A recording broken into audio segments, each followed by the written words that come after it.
घेऊन दे. पण माझी एक अट आहे. बाळ म्हणाले, कुठली अट बाबा? बाबा म्हणाले, मी तुला संस्कृत मधले कठीण कठीण शब्द सांगणार. ते तू मला तसेच्या तसे म्हणून दाखवायचे आहे. तरच मी तुला नवीन गोष्टीचे पुस्तक घेऊन दे. बाळ देखील खूप जिद्दी. बाळ एका कोपऱ्यात बसला आणि एका तासात ते शब्द पाठ केला. लोकमान्य टिळकांच्या वाड्यातच त्यांचा 60वा वाढदिवस समारंभ झाला. तेव्हाची गोष्ट. समारंभाच्या सुरुवातीलाच बालगंधर्वांनी वंदे मातरम् म्हटले. त्यांनी वंदे मातरम् म्हणायला सुरुवात केली तरी तुम्ही महिना ते पाहून स्वतः टिळकच प्रश्न राहिले आणि सर्वांना मोठ्याने म्हणाले, अहो हे राष्ट्रगीत आहे, त्याला मान द्यायला उभे राहा सर्वजण. त्या 1919 मध्ये सोलापूरला एक सभा होती. तिथे काँग्रेसचे खूप पुढारी जमले होते. सभेचे अध्यक्ष होते श्री तात्यासाहेब टिळक. सभेचा विषय होता सुधारणा व स्वराज्य. बरेच वक्ते बोलणार होते म्हणून अध्यक्षांनी सर्वांना विनंती केली की मी सर्वांना सारखा वेळ देईन. प्रत्येकानं आपलं भाषण तेवढा वेळेतच संपावं. काही वक्ते बोलल्यावर टिळक बोलायला उठले. त्यांची वेळ संपताच अध्यक्षांनी घंटा वाजवली. लगेच टिळकांनी पण आपले भाषण संपवले. बहुतेक क्षणाने विचारले, टिळक साहेब, या चिन्हाचा तुम्हाला अजिबात घाबरत नाही?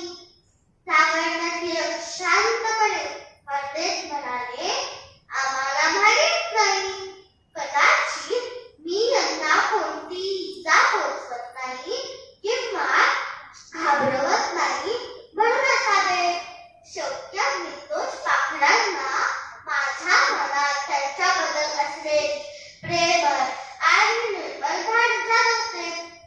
स्वराज्य हा जन्मसिद्ध हक्क आहे, तो मी मिळवणारच.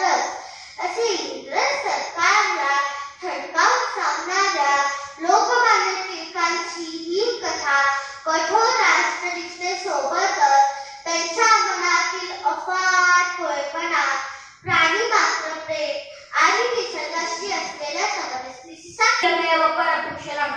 आणि विचारले, मित्रा बळवंता, हा शेवटचा चॅलेंज. सांग बाबा याच्या पुढची ओळ. टिळकांनी मित्राच्या डोळ्यात डोळे घालून अगदी आत्मविश्वासाने छाती पुढे करून पुढची ओळ म्हटली. शीलमेव परभूषणम्, नकुलं न च विद्याच. केवळ मोठ्या काळात जन्म घेतल्याने किंवा खूप विद्या मिळवल्याने माणूस मोठा होत नाही, तर चांगल्या स्वभावाने माणूस मोठा होतो.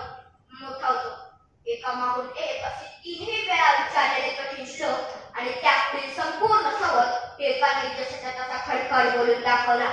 त्यांचा एक शब्दही चुकला नव्हता. टिळकांची अचाट आणि विलक्षण स्मरणशक्ती पाहून तो मित्र पूर्ण छाट्यावरच पडला होता. त्याने अत्यंत आदराने टिळकांसमोर हात जोडले आणि म्हणाला, मित्रा बळवंता, मानलं बा तुला. तुझी स्मरणशक्ती मानवी नाही तर दैवी आहे, दैवी. टिळकांच्या अचाट आणि विलक्षण स्मरणशक्तीमुळे पुढे जाऊन त्यांनी मंडाल्याच्या स्वरूपात गीता रहस्य हा महान ग्रंथ लिहिला. तर मित्रांनो, आवडली गोष्ट? या गोष्टीतून आपण काय शिकलो? जर आपले चित्त एकाग्र असेल आणि आपल्यात कठोर परिश्रम करण्याची तयारी असेल तर आपण प्रत्येक अशक्य वाटणारी गोष्ट सहज साध्य करू शकतो.